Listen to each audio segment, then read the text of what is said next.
Good morning, everybody. How's everybody doing? Jamie Trull here, your favorite CPA and profit strategist, and it's 2023.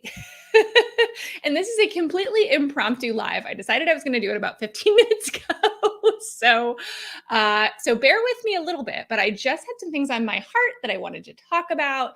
And just some things that I've been really thinking about in this season because now we have moved into 2023. It is the first week of the year.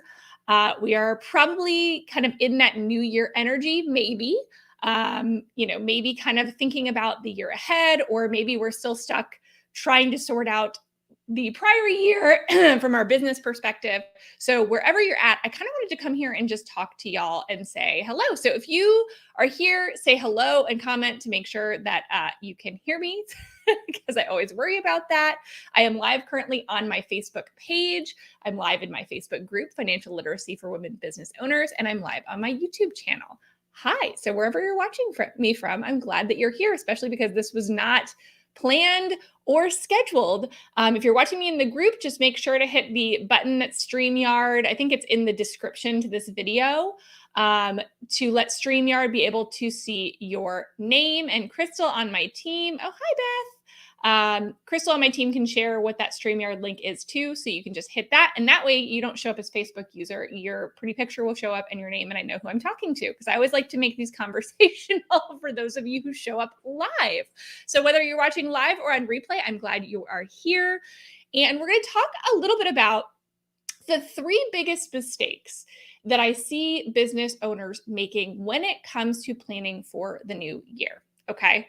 So there are three big mistakes, and I want to talk through each and every one of them because I think it's really key that we start thinking about the year ahead, that we start thinking about our business. This is something that I have been doing a lot of in the last probably week or two is number one, kind of going through last year and figuring out where we landed, but then also starting to get energized and excited about the new year ahead of us. So whether you're there yet or not, I think this is a really good place to start. And I just want to give you some things to maybe think about when you're walking into this planning season ahead of you. Okay. So first of all, of course, this is not one of the mistakes, but it probably should be, which is make sure that you do planning, right? Make sure that you do your annual planning. It doesn't mean you need to know all the answers. Sometimes we avoid it because we don't want to tie ourselves down to anything.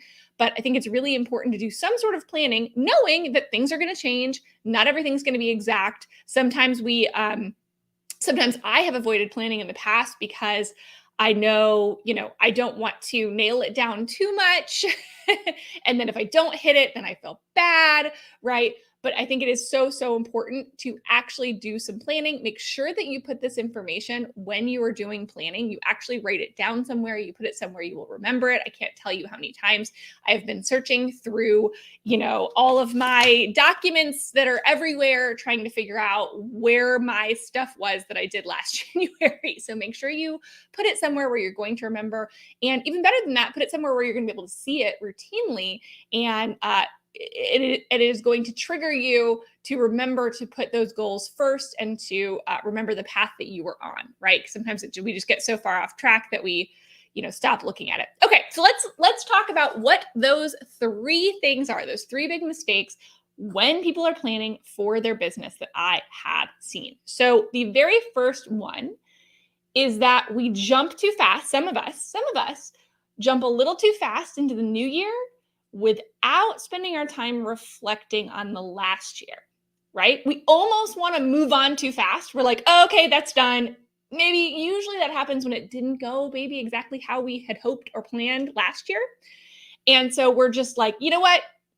We're going to leave that behind and we're going to go straight to planning for this year. But in doing that, you are missing so many important pieces of information that last year can give you. And we do it because maybe we're worried that we're going to feel shame around last year, that we didn't keep up with our finances the way we wanted to, or we didn't meet our financial goals the way that we wanted to, or maybe we feel like we overspent, or we didn't sell as much as we had hoped. And so instead of looking at last year, we just want to move on. We want to clean slate it for the new year. but we are missing so much. And if we can just separate the feelings, right? Again, it's very hard to take feelings out of finances. It's never going to happen entirely. But if we can try to say, you know what, I'm going to put my CFO hat on. I want to look back at what this data actually says, right? And not from a place of like shame and blame and, oh, I should have done this or, oh, I should have done that, right? But from a place of like, okay, what can we learn? What can we learn from last year that we can then take and apply to this year to make things better? And that means looking at what went well, right? So maybe starting there to say, okay, what went really well? What went really well last year that maybe we can turbocharge this year? Because that's really going to be key. What did we sell a lot of? What was really popular? What felt really aligned to us? What felt really good, right? And then we can move on to, okay, well, maybe what didn't go so well, right? Maybe what didn't go according to plan. Maybe what product or service didn't really sell the way we wanted it to, or we didn't really feel aligned to it, or something like that. What did not go as planned? What did we spend too much time working on compared to what we expected? So really taking time to dissect that, because otherwise, if we don't learn from the past, right, we know the rest of that. We're bound to repeat it. If we do not learn from the past, it's going to be exactly the same this year. So if we don't take the time to reflect on last year, figure out what worked, what didn't, and if anybody wants to give me an example, I love hearing your examples around what worked really well. Give me an example of what worked really well. What were you really excited about last year that you want to do more of this year? Or if you prefer to say like, okay, this didn't go so well, and this is something I want to work on this year. Give me some examples, because I think that it helps for other people to see like, okay, as we work through this, it's really important to spend some time reflecting. Now, you may need to go back, right? This may mean, now is a great time to be spending time going through last year, creating your P&L or cleaning up your P&L so that you can see that data. Because if you don't have access to it, it's going to be hard to make any kind of reflections on it. It's going to be hard to learn anything from it. And oh, by the way, tax season is breathing down our necks. So it will not be long now before we're going to have to file our taxes anyway. So now is a great time to spend, just getting everything together, at least getting the, well, it may not be necessarily, sometimes we get a little too detail oriented, right? Which we will have to get to at some point, but you at least want to have the high level picture. How much money did you bring in? How much money did you spend, right? How much profit did you make? How much did you pay yourself? Like those are the key numbers roundabout, right? Doesn't have to be to the penny, roundabout, that you want to know early on in the year so that you can start planning really well for next year. Okay. So that was mistake number one, which is not reflecting on the prior year and moving too quickly on to next year. The second biggest one, and you guys who have been around for a long time know that I harp on this all the time, and that is we will set revenue goals, because that's oftentimes what we think of as far as like business income. We're like, oh, revenue, how much money comes in, right? Sales come into our business. That's how we set our goals. So we say like, okay, I want to make X amount of money, but what we're really talking about is revenue. But the problem is, if we're saying we want to make that amount of money, we're not really making a plan then for what we want to spend, and therefore what we want to be able to take home and pay ourselves. And what's really more important? Is it the money that we bring in? Is it the sales that we bring in? Or is it the money that we're actually able to pay ourselves at the end of the day? Right? And you know the answer to that, but it's a lot harder to make goals on profit because there are more factors involved, right? There's more than just the money coming in and the sales that you're making. Sales are much easier to track and see if you're on track for. But if you're talking about profit, it takes a little bit more effort to stay on track from a profit perspective. But it's really important. Yes, of course, you want to have those revenue goals, but you also want to have profit goals, and even goals around what your profit margins, right? Like what percentage do you want to take home? So I think that's an easy way to think of like, for every dollar that you spend, or for every dollar that you make, how much of that do you want to be able to take as either paycheck or owner draw, or however you pay yourself, depending on your structure? What of that do you want to be yours, right?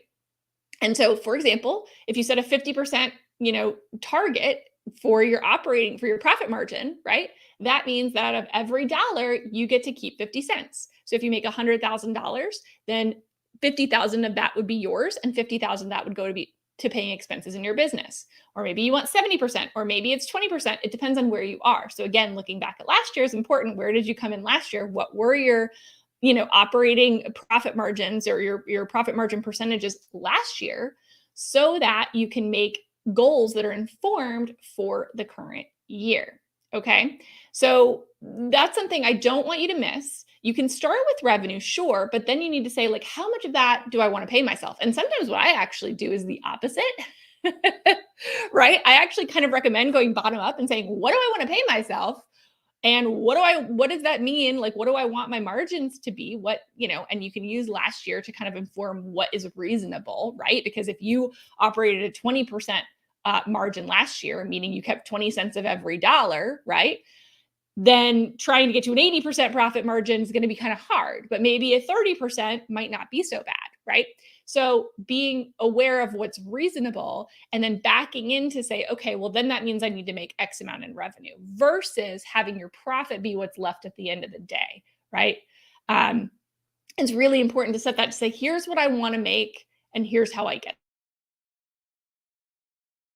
there, okay? And which is the mistake that a lot of business owners make, is they just set a number. And again, it's usually a revenue number, but sometimes it is a profit number, but they don't know how they're going to get there, right? Oftentimes it's a vanity number. I've done it. Right? Let's say like a good vanity number for smaller businesses, maybe $100,000. I want to make $100,000. Or maybe it's $1 million, depending on how big your business is. Or maybe it's more than that, right? But oftentimes those big round numbers are really attractive because there's just some, I don't know, there's just, we see it in marketing all over the place, be a 6-figure business, be a 7-figure business, right? And so we feel like this is some big milestone that we need to hit, which I get it. I get it from a psychological perspective, but typically the way that works is, even once we hit that, then it's like, okay, well, now what? Now we got to increase that, right? There's never going to be that level of fulfillment just by hitting a number. It's fun, right? But ultimately, the more important thing is to know, what do you want and need to, feel like you're successful in your business? What does that look like to you? Not to everybody else, not to the world. What does success look like to you? And not making, these goals that are just these pie in the sky. Of course, I love a big goal. I want you to press yourself with a big goal, but I want you to have a path to getting there. And what that looks like in practice is actually sitting down and figuring out, okay, here's my goal for revenue. Here's my goal for profit that I want to be able to pay myself. Okay. And here is what it will take to get there. Meaning, how many sales of what products or services at what price will yield me that? And now let's take it a step further, right? Once we've done that and said, okay, here's how much I need to sell over the year. What does that mean for the first 3 months of the year? What does that mean for the second 3 months? And setting that out by quarter, right? The more we can chunk things down, the more likely we are to actually reach them. Because if you just set annual goals and then you get to, let's say, July, and you're way off track, you're going to be way less likely to meet those goals, because it's too long of a time period to really be anchoring to. So you can make those annual goals and then chunk them up and make that plan to actually getting to that place, right? To actually achieving what you're going for. And that doesn't just mean, again, that's how many sales of what products at what prices, right? But then it's also about, how much are you going to spend?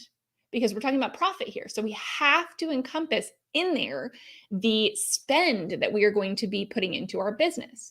And how much are we going to reinvest into our business, right? So what are our ongoing expenses? I typically like to treat ongoing expenses, i.e. the things that are just keeping our business running, versus investment expenses separately, right? So you want to kind of, figure out, what are your ongoing expenses? How do we keep those as reasonable as possible? And then how do we have opportunities to invest? And what are we going to invest in? Are we going to hire? Are we going to buy an asset this year?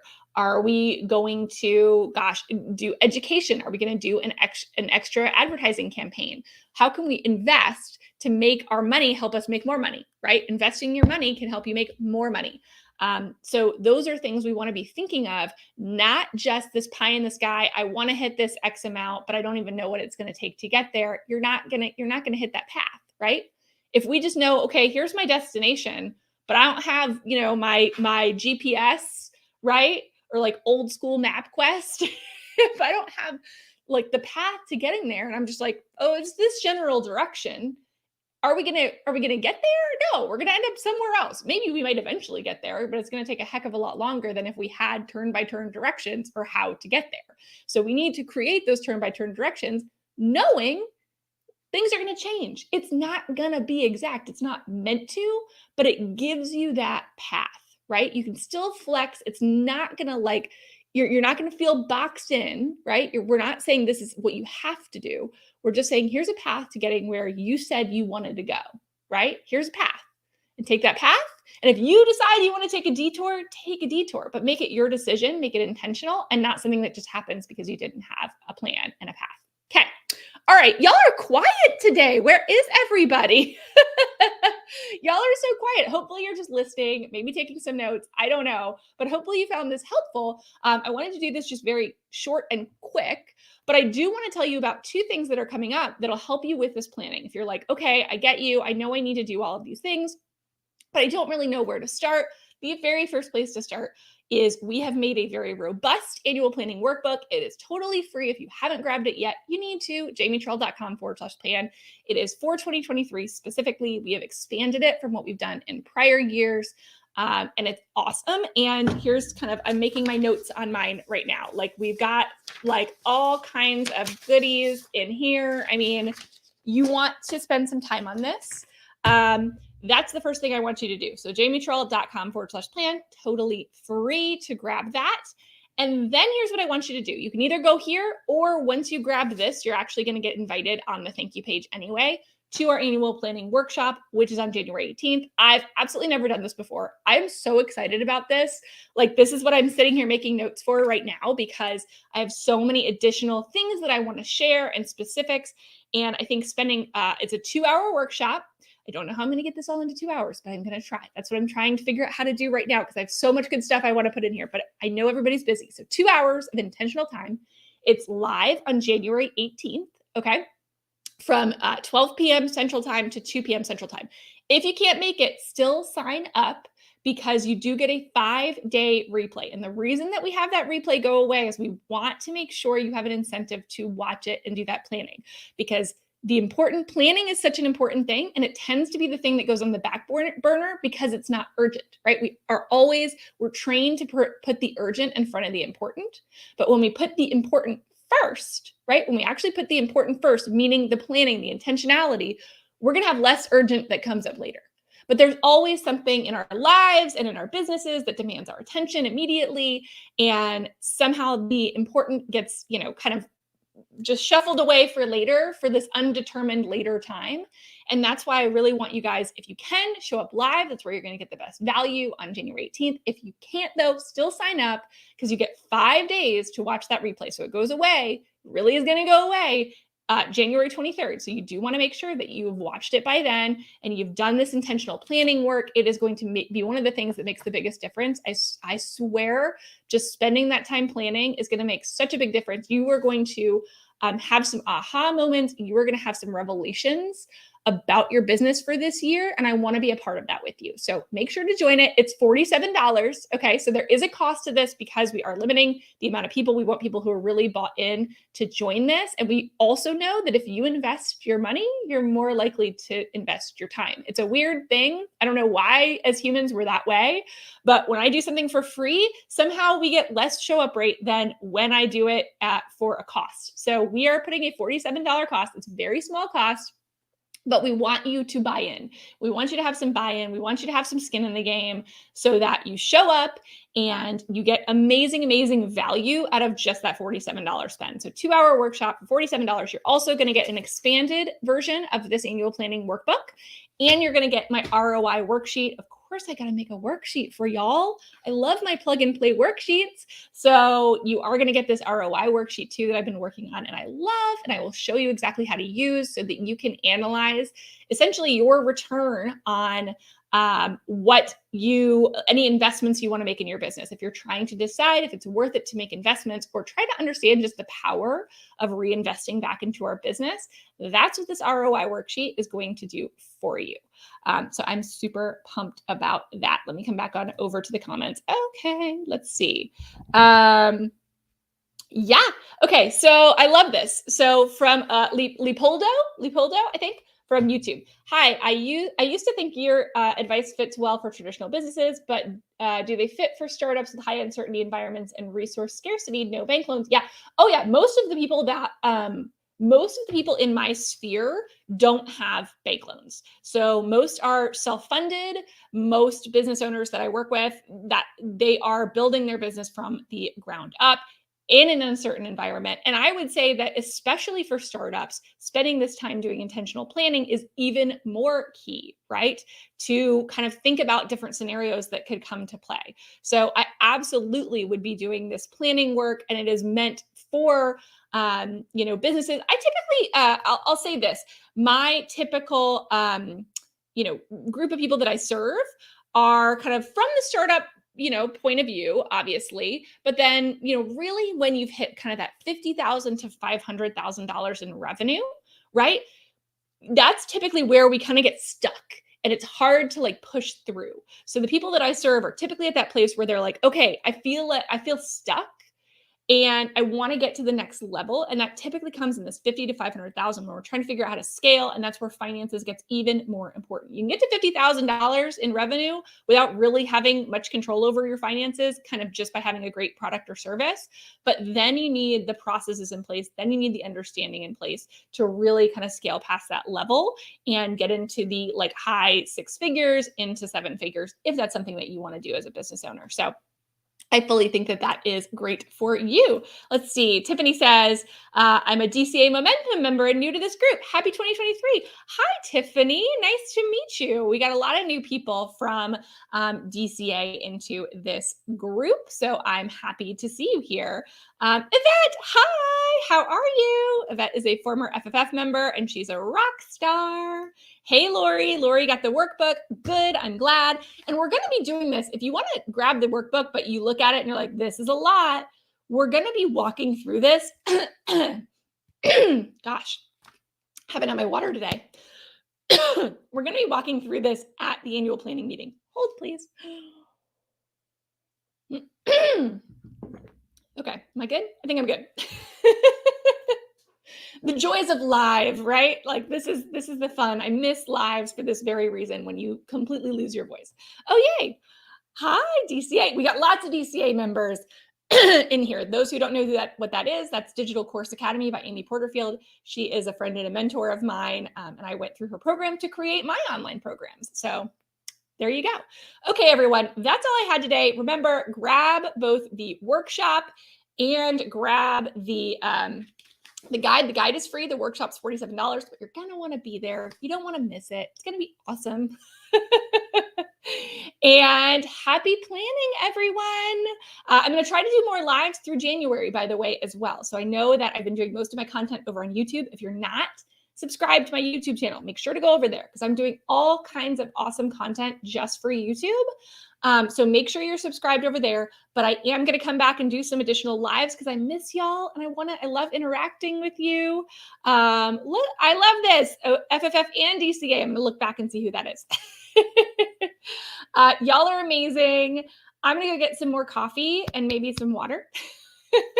And I will hopefully see y'all at my annual planning meeting. Bye for